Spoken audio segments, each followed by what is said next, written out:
sinasabi sa akin na hindi daw ako nagpa-participate.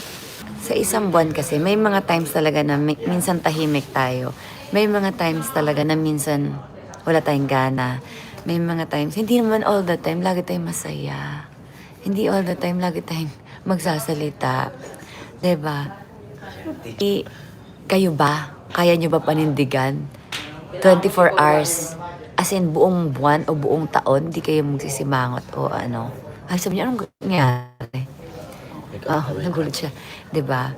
May mga times talaga na parang hindi natin maintindihan ba't wala tayo sa mood.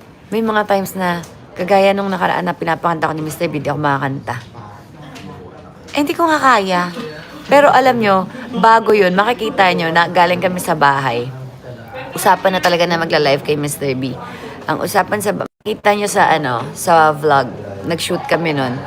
Talagang super energetic ako.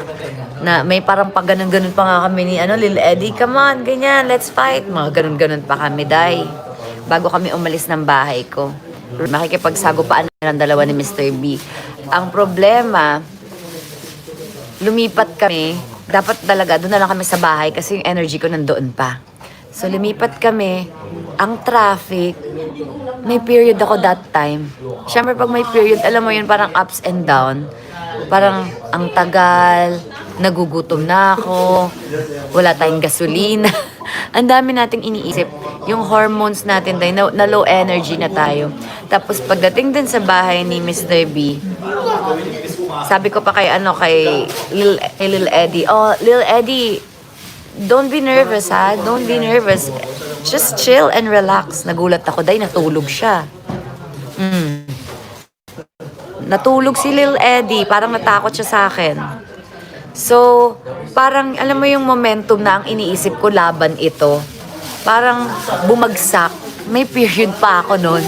So, parang, alam mo yun, parang, di ko maintindihan. Parang, yung iniisip ko na dapat nangyari, parang hindi nangyari. And, parang nawalan ako ng energy. Parang hindi na nga ako nakakata. Nakaganon na lang ako. And may periods. Diba? So, baliw ata sila. So, okay lang. I don't care. Bash nila. Bash all they want. 'Di ba? Kung sila yung 24 hours na para silang si ChatGPT na hindi nilang mga, hindi, good luck. 'Di ba? Sila yun. 'Di ba? I love myself. 'Di ba? Love ko yung pagiging tahimik ko, maldita ko.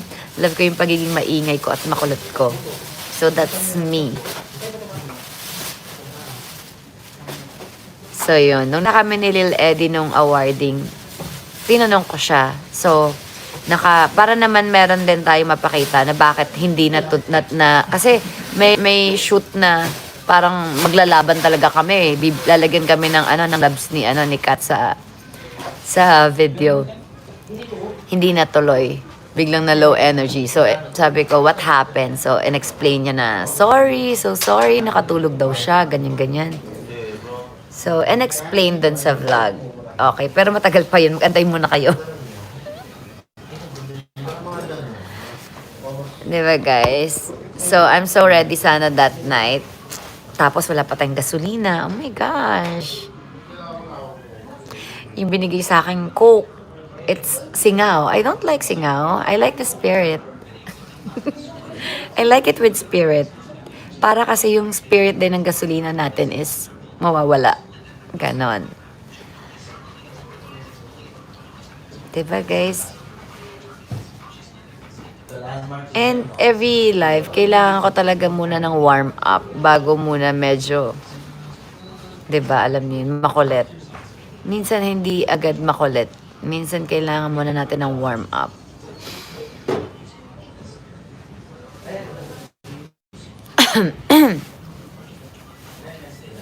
Baka nagtampo din siguro si Mr. Binon. Pero, di naman. Okay naman. Nakita naman kami.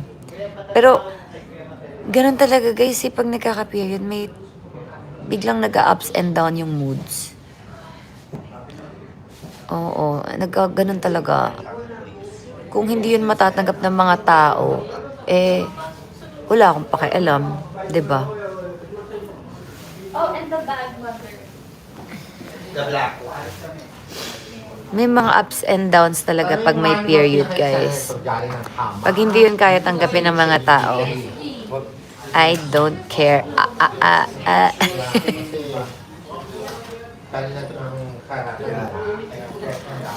Happy Mansory KKK Team Matibay! Oh, happy first Mansory KKK Team Matibay.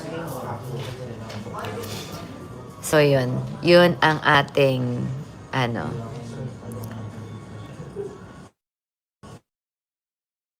diba? Kung love nyo ako na natutuwa kayo sa akin kasi makulit ako, meron din tayong pick at meron din tayong maldita at meron din tayong, alam mo yung energy. Not all the time, okay yung energy natin. Diba? Pero hindi naman ibig sabihin nun, magiging dragon na ako. Siguro kailangan ko lang ng massage, tas quiet lang ganon. Tapos sumabit pa yung kwintas ni Mr. B sa extension ko. Ben, nakikita niya ba yung extension ko? Hindi nga ako makashampoo maigi. Ayan, oh. Ang dami niya, be. Alam niyo naman, parang nahihilahan ako ng patilya. Ayan, masakit. Sobrang dami niya dyan, oh. Hindi ako umaarte. Wala talaga ako sa mood. May period ako. Tapos, syempre masakit. Alam naman tumawa ako. 'Di ba? Okay lang yan. Bahala sila. Alam mo, pag di ka talaga gusto ng tao, kahit anong gawin mo, di ka niya gusto. 'Di ba? Tsaka yung mga magsasabi lang naman ng ganun, yung mga half-hearted lang na gusto ka. Gusto lang yung nakakatawa ka. So, hindi niya love yung... Ay, ayoko na dyan. Di perfect ka. Perfect siya eh. Perfect ka, te. Ganon. Di ba, B? I'm sure lahat naman tayo hindi tayo perfect. May mga times tayong hindi din talaga okay. Hayaan nyo na yan sila. Dead ma yan sila. Oo, wala tayong pakialam sa kanila.